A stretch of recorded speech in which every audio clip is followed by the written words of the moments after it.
সম্মানিত ভিউয়ার্স, আসুন আপনাদেরকে একটু পরিচিত করে দিই। সামনে আসুন। এটা হলো আমাদের খড়খড়ি বাইপাস। এই খড়খড়ি বাইপাস আমাদের এই অঞ্চলের মধ্যে বানেশ্বর, কাটাখালী, দুর্গাপুর, নোহাটা এর মাঝখানে এই খড়খড়ি বাইপাসটা। এই খড়খড়ি বাইপাসটাতে এখন বর্তমানে যা সবজির মার্কেট, যা বেচা কেনা হয়, এখানে এত লোকের সমাগম, এত লোকের মার্কেটিং, এত লোকের উঠা বসা, এবং জায়গাটা খুব স্বচ্ছ পরিষ্কার। চারিদিকে যাতায়াত ব্যবস্থা খুব সুন্দর। পশ্চিমে আমচত্বর, পূবে বানেশ্বর, বেলপুকুর, দক্ষিণে যায় ভদ্রা, উত্তরে যায় নওহাটা। এই সুন্দর চারিদিকের রোড ব্যবস্থা, যাতায়াত ব্যবস্থা অতি সুন্দর। এখানে খুব সুন্দর বেচা কেনা হয়। সবজির সবচেয়ে বড়,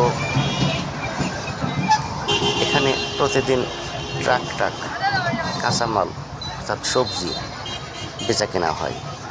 সকালবেলা কে লোকারণ্য, অনেক লোক, এতই জমজমাট এই সবজি বাজারটা, ভোরবেলার বাজারটা, সকালের বাজারটা। এখান থেকে শহরের মানুষ খুব সহজেই 10 টাকা রিক্সা ভাড়ায় চলে আসতে পারে খড়খড়ি বাইপাসে এসে তারা প্রতিদিনের জন্য এসে টাটকা তরতাজা সবজি মার্কেট করতে পারে, সবজি মার্কেট কিনে নিয়ে যেতে পারে, এবং দামেও খুব সস্তা হয়। এই বাজারটা, এই সবজি মার্কেটটা এখানে হওয়াতে এদিক করে বানেশ্বরের হাট কমজোরি হয়ে গেছে, কাটাখালীর হাট কমজোরি হয়ে গেছে, পারিলা হাট কমজোরি হয়ে গেছে, রামচন্দ্রপুর, গোদাগাড়ি হাট, এই হাটগুলো সব বিলুপ্তর পথে।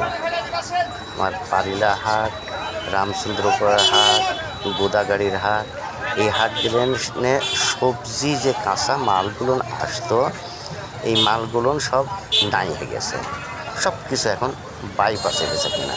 এই জায়গায় সবজির মার্কেটটা এত প্রভাব বিস্তার করেছে, এত সুন্দর এখানে বেচা কেনা হয়, লোকজনের এত সমাগম হয় যা কল্পনা করা যায় না। ট্রাক প্রতিদিন সবজি বেচা কেনা এই মার্কেটে হয়। সম্মানিত ভিউয়ার্স, আপনারা দূর দূরান্ত থেকে যদি সবজি বাজারের জন্য আসেন, এই মার্কেটে আসবেন। খুব ভালো ব্যবস্থা, চোর বাটপার, চিটার বাটপার খুব কম। এখানে ওই ধরনের তেমন কিছু নাই এখন।